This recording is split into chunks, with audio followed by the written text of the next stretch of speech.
बिस्मिल्लाहिर्रहमानिर्रहीम। अस्सलाम वालेकुम नाज़रीन, आप यूट्यूब चैनल देख रहे हैं। मैं इमरान खान। सबसे पहले तो इस्लामाबाद का एक निजी होटल है मैरियट होटल, वहाँ पे हनीफ अब्बासी की और अनवारुल हक काकड़ की मुँह मारी हुई है।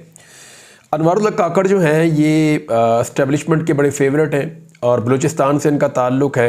इनको निगरान वज़ीर आज़म पाकिस्तान लगाया गया था और जब शहबाज शरीफ की हुकूमत ख़त्म हुई थी अगस्त में, और निगरान वज़ीर आज़म पाकिस्तान इनको लगाया गया। इन्होंने बहुत अच्छा सर्व किया रवायती सियासी जमातों के लिए और उनके लिए रूम बना कर दिया। फिर इन्होंने पाकिस्तान तहरीक इंसाफ को क्रश करने में कोई कसर नहीं उठा रखी, बल्कि हर जगह पे इन्होंने तहरीक इंसाफ का मुकाबला किया, तहरीक इंसाफ की मुखालफत की, उनकी सियासत पर पाबंदियों की हमायत की और बिलाखिर जो है वो रवायती सियासी जमातों को इलेक्शन जितवाने में ये नाकाम रहे। फिर फार्म 47 का ड्रामा हुआ और वो इक़्तिदार में आ गए। अब मामला ये है कि काकड़ साहब मुख्तलिफ चीज़ों के बीच में फंस गए हैं। उनके दौरे हुकूमत में एक तो उनको एडमिनिस्ट्रेशन का पता कोई नहीं था, वो सिर्फ वज़ीर आज़म पाकिस्तान बने थे। उनको जो कहा जाता था वो बोल देते थे और जो चीज़ें उनको बताई जाती थी वो कह देते थे। अब हुआ ये है कि काकड़ साहब के दौर में कुछ ऐसी चीज़ें हो गई हैं जो उनके गले पड़ रही हैं। PMLN जो है बड़ी समझदारी से ये चीज़ें निगरान हुकूमत के ऊपर डाल रही है। मुस्लिम लीग नून का ये वतीरा है कि वो जितना मर्जी बुरा करें, वो ये बड़े आराम से कह देते हैं नहीं जी ये तो पहले वालों ने किया था। यानी अगले 50 साल तक भी अगर इनकी हुकूमत रही, खुदा न खास्ता अगर रही, अव्वल तो कोई चांस नहीं है, मुझे तो ऐसा लगता है कि 5 महीने तक रहना इनका मुश्किल है, लेकिन अगर 50 साल तक भी रही तो ये अपने किए धरे का इल्ज़ाम अपने से पहले वालों पे डालते चले जाएंगे। यानी 35 साल तक इक़्तिदार के मज़े लेने के बावजूद ये इमरान खान के 3 साल का हिसाब करना चाहते हैं और अपने 35 साल का हिसाब देना नहीं चाहते। पाकिस्तान में मासूम तो वो लोग हैं जो नवाज शरीफ की आज भी इस बात पर यकीन करते हैं कि मुझे मौका मिल गया ना तो मैं पाकिस्तान की किस्मत बदल दूंगा। 3 दफ़ा खुद वज़ीर आज़म, 3 दफ़ा भाई वज़ीर आज़म, बेटी वज़ीर आला, खुद भी वज़ीर आला, भतीजा भी वज़ीर आला। तो पाकिस्तान में इक़्तिदार की इनसे लंबी तारीख है नहीं किसी की। तो इतना लंबा इक़्तिदार करके भी आज ये मौका मांगते हैं पाकिस्तानियों से। तो पाकिस्तानी भी बेचारे मासूम हैं, बहुत सारे लोग ऐसे हैं आज भी बेचारे इनको मौका देना चाहते हैं। बहरहाल ये हनीफ अब्बासी साहब हैं, फार्म 47 के ऊपर ये बने हैं MNA रावलपिंडी से। ये भी इलेक्शन हार गए थे, बहुत बुरी इनकी हालत थी, बड़े मार्जिन से ये हारे थे। हनीफ अब्बासी साहब मैरियट होटल में मौजूद थे, अनवारुल हक काकड़ भी वहाँ पर मौजूद थे जो निगरान वज़ीर आज़म थे। हनीफ अब्बासी इस वक्त हुकूमत का हिस्सा है, शहबाज शरीफ नवाज शरीफ के ख़ास आदमी हैं रावलपिंडी से। तो अनवारुल हक काकड़ की और उनके बीच में तलक कलामी हो गई। अब तलक कलामी में क्या बातचीत हुई ये मैं आपके सामने एज इट इज़ रख देता हूँ। उसमें जो हनीफ अब्बासी साहब ने कहा जी आप चोर हैं और आपने गंदम स्कैंडल में पैसे खाए हैं, ये हनीफ अब्बासी ने कहा।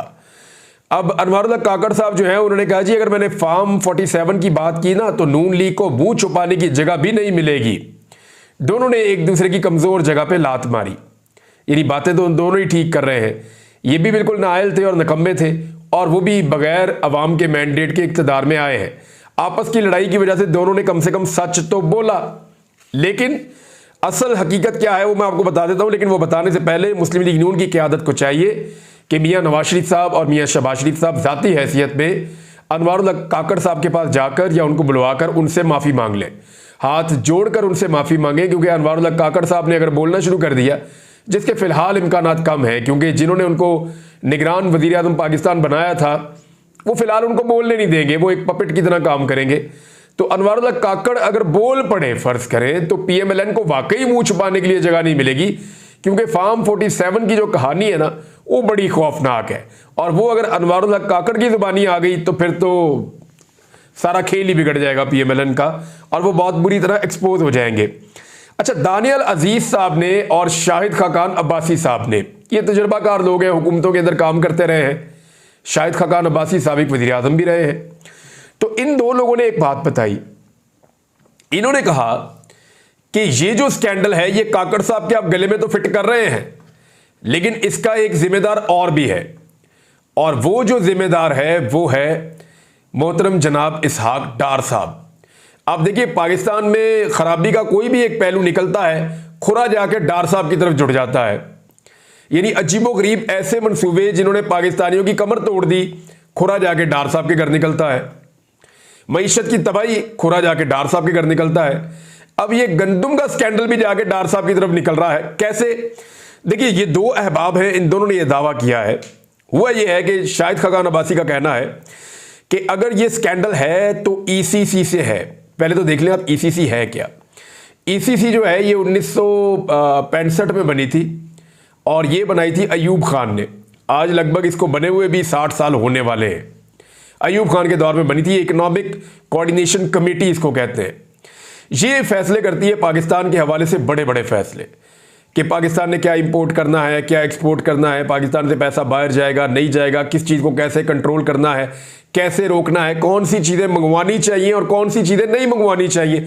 इकोनॉमी से रिलेटेड बड़ी बड़ी चीज़ों के फैसले ये इकोनॉमिक कोऑर्डिनेशन कमेटी करती है। इस कमेटी ने ये फैसला किया है।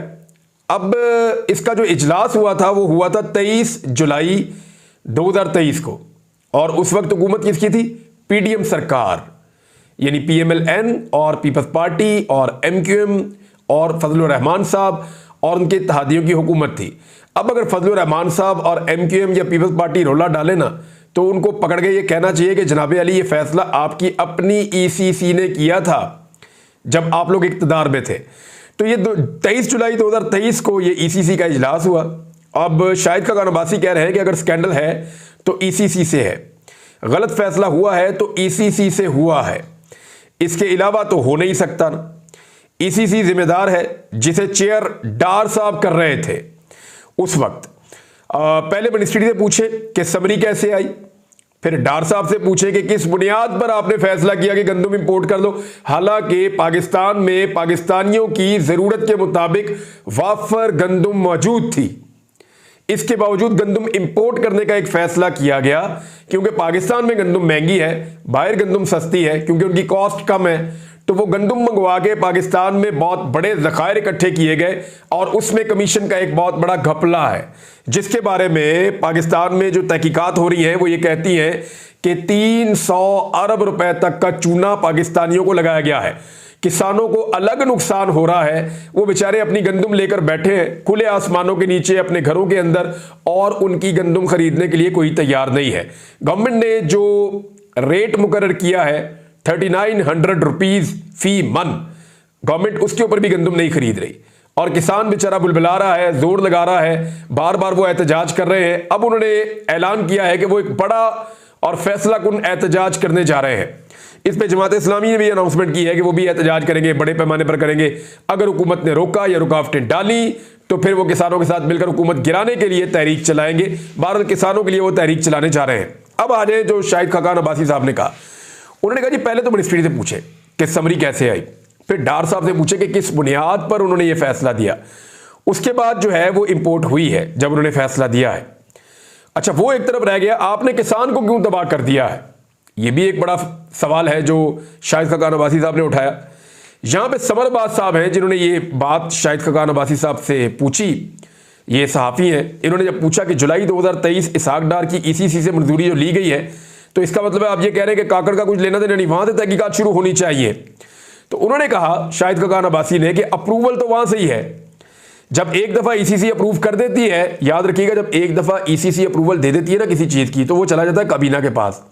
तो हुकूमत के इदारों के ऊपर लाजिम हो जाता है कि वो उस चीज को इंपोर्ट करें या उस चीज को इकट्ठा करें या प्रोक्योर करें।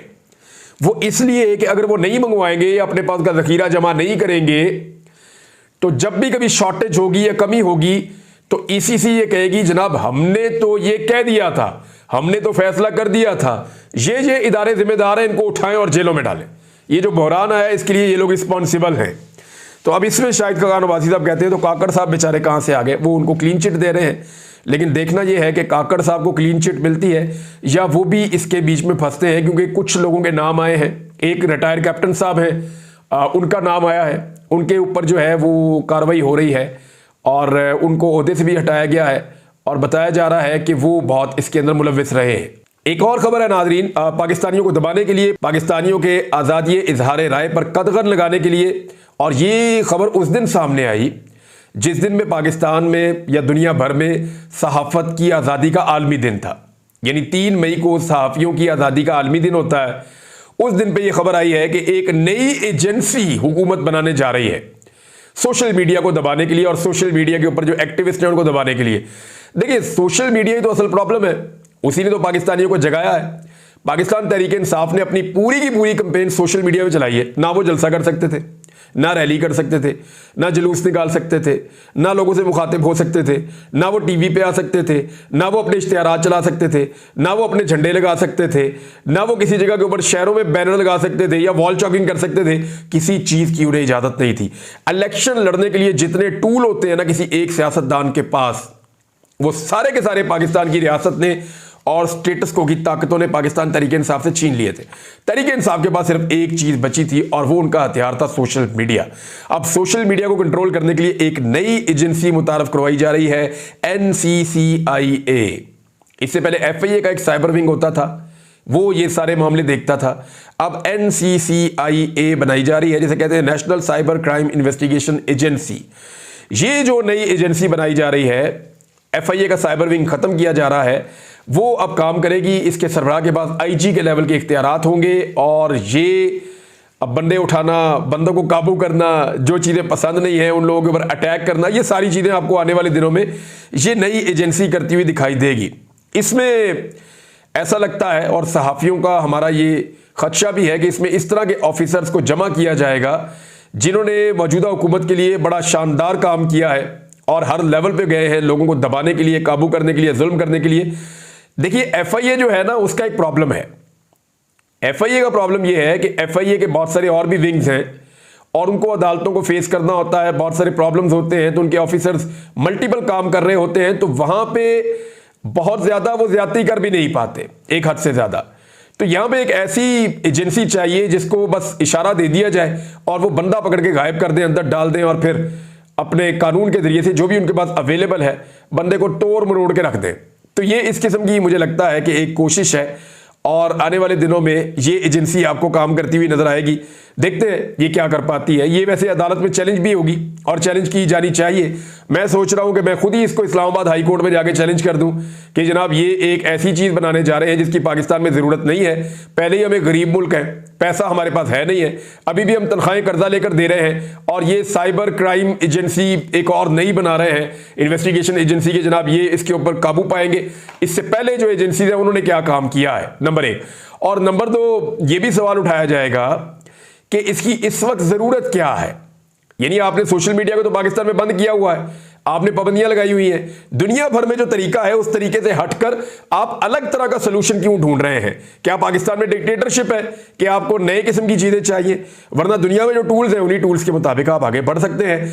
एक खबर यह है कि बाबर सत्तार साहब ने, उनके हवाले से एक बड़ी अहम खबर है कि इस्लामाबाद हाई कोर्ट के जज बाबर सत्तार साहब ने ऑडियो लीक केस में बेंच पर एतराज वापस लेने के लिए IB की दरखास्त पर समाअत की है। देखें हुआ क्या, IB को पहले उन्होंने नोटिस किया था और IB ने पहले एक जज साहब के ऊपर एतराज लगा दिया था। जज साहब ने वो दरखास्त उड़ाकर रख दी और फिर एक नोटिस भी कर दिया और ये भी पूछ लिया क्या तौहीन अदालत लगाई जाए या ना आप पे लगाई जाए। अब ये बड़ी दिलचस्प सूरत हाल ये हुई कल के IB आ गई जी अब अपनी दरखास्त वापस लेना चाहते हैं, तो उन्होंने कही दरखास्त तो आपकी पहले ही हमने खारिज कर दी है, ऑर्डर आएगा तो आपको मिल जाएगा। अदालत ने मजीद कहा कि ऑर्डर में डायरेक्टर जनरल IB को नोटिस किया है कि क्यों ना उनके खिलाफ तौहीन अदालत की कार्रवाई की जाए। ऑर्डर में यह भी पूछा गया है कि किसने दरखास्त दायर करने की अथॉरिटी दी थी। जस्टिस बाबर सत्तार ने कहा कि आपने जो जवाब देना है वो ऑर्डर आने के बाद दीजिएगा। अब ये जी जस्टिस बाबर सत्तार साहब जो हैं वो तो जो भी उनको लूज बॉल मिलती है वो उठा के ग्राउंड से बाहर फेंकते हैं और ठीक कर रहे हैं। मेरे ख्याल में अगर जुडिशरी को अपनी स्पेस वापस लेनी है तो उनको सख्ती के साथ कानून के ऊपर अमल दरामद करवाना पड़ेगा। कादी फायद ईसा साहब के हवाले से इमरान खान साहब का एक स्टेटमेंट है और ये मैं जरूर आपको सुनाना चाहूंगा। कादी साहब ने यह क्लेम किया हुआ है कि जब से मैं चीफ जस्टिस बना हूं तब से अब तक जजेस के ऊपर दबाव का कोई वाकया नहीं हुआ। तो मैं तो कई दफ़ा कह चुका हूं कि कादी फायद ईसा साहब किसी भी केस में मुझे अदालत में बुलाएं, जो मैं बताऊंगा ना अदालत के अंदर पाकिस्तान की बड़ी मदद होगी। मैं बार बार ये कह रहा हूं कि कादी फायद ईसा साहब ये क्लेम कर रहे हैं ना कि उनके आने के बाद कोई दबाव नहीं पड़ा पाकिस्तान की जुडिशरी के ऊपर, तो मैं बड़ी मदद कर सकता हूं अगर कादी फायद ईसा साहब मुझे अपनी अदालत में बुलवा लें। तो वहां आकर मैं बता सकता हूं और शवाहिद दे सकता हूं और गवाही दे सकता हूं, जो कादी साहब के जो कॉन्सेप्ट है ना वो बड़े क्लियर हो जाएंगे मेरी गवाही के बाद। तो मैंने तो कई दफा कहा है, लेकिन वो बुला नहीं रहे। अपने से मैं जा नहीं सकता, मुझे पता है कि कादी साहब क्या करेंगे, तो बुलाने का इंतजार हम कर रहे हैं। जब वो बुलाएंगे तो उनके बुलाने पर हम जाएंगे और जाके उनको बताएंगे।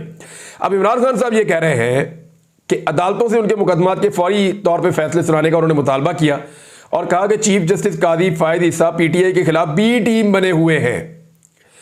इमरान खान ने बाकी पैगाम तो वही है, लेकिन उन्होंने कादी फायद ईसा साहब को बी टीम करार दिया पाकिस्तान तहरीक इंसाफ के खिलाफ। और उन्होंने कहा कि चीफ जस्टिस कादी फायद ईसा ने बयान दिया कि मेरे ऊपर कोई दबाव नहीं है, दबाव उस पर आता है जो गलत काम करने से इनकार करता है। आप तो तहरीक इंसाफ के खिलाफ बी टीम बने हुए हैं, तो आप पर दबाव क्यों आएगा। वैसे भी मुझे भी एक चीज़ ऐसी लगती है कि कादी फायद ईसा साहब कह रहे हैं कि मैं दबाव कबूल नहीं करता या मेरी मौजूदगी में दबाव नहीं आता, तो एक्चुअली कादी साहब आप खुद एक दबाव हैं, आप खुद एक दबाव हैं। और ये मैं आपको कह रहा हूँ तो किसी वजह से कह रहा हूँ, और मुझे कोई परवाह नहीं है कि आप मुझे अदालत में बुलाएं और बुलाकर तौहीन अदालत लगाएं, लेकिन मेरा मौक़िफ़ सुन लें एक दफ़ा कि मैं आपको बताना क्या चाहता हूँ। और कादी साहब के हवाले से एक आखिरी खबर ये है नादरीन कि कादी साहब जैसे ही मुबैना तौर पे सुप्रीम कोर्ट ऑफ पाकिस्तान में अक़लियत बने हैं, यानी जजेस की अक्सरियत उनके साथ अब मौजूद नहीं है। अब जो भी आइन और कानून के मुताबिक चीज़ें सामने आएंगी, फुल कोर्ट जब भी बैठेगा, कादी फायद ईसा साहब मुबैना तौर पर जो कोर्ट रिपोर्टर्स हैं उनके मुताबिक अपनी अक्सरियत खो चुके हैं, तो फौरी तौर पे जो है अब नए जजेस लाने का मरहला शुरू कर दिया गया है, क्योंकि 2 जजेस की जगह खाली है सुप्रीम कोर्ट ऑफ पाकिस्तान में। और कादी फायद ईसा साहब ऐसे 2 जजेस को सुप्रीम कोर्ट ऑफ पाकिस्तान में मुबैना तौर पे इंडक्ट करने जा रहे हैं, जो जजेस कादी फायद ईसा साहब की सोच के हामिल हो और वो दोबारा से अक़लियत से अक्सरियत में तब्दील हो जाएं कादी साहब। तो देखना यह है कि अब कौन से ऐसे जजेस हैं जिनको कादी साहब सुप्रीम कोर्ट ऑफ पाकिस्तान में ले जाते हैं, क्योंकि उन्होंने इंतजार किया है लाहौर हाई कोर्ट के और पेशावर हाई कोर्ट के चीफ जस्टिस के रिटायर होने का। हालांकि उन दोनों का हक बनता था कि उनको सुप्रीम कोर्ट ऑफ पाकिस्तान में पहुंचाया जाता।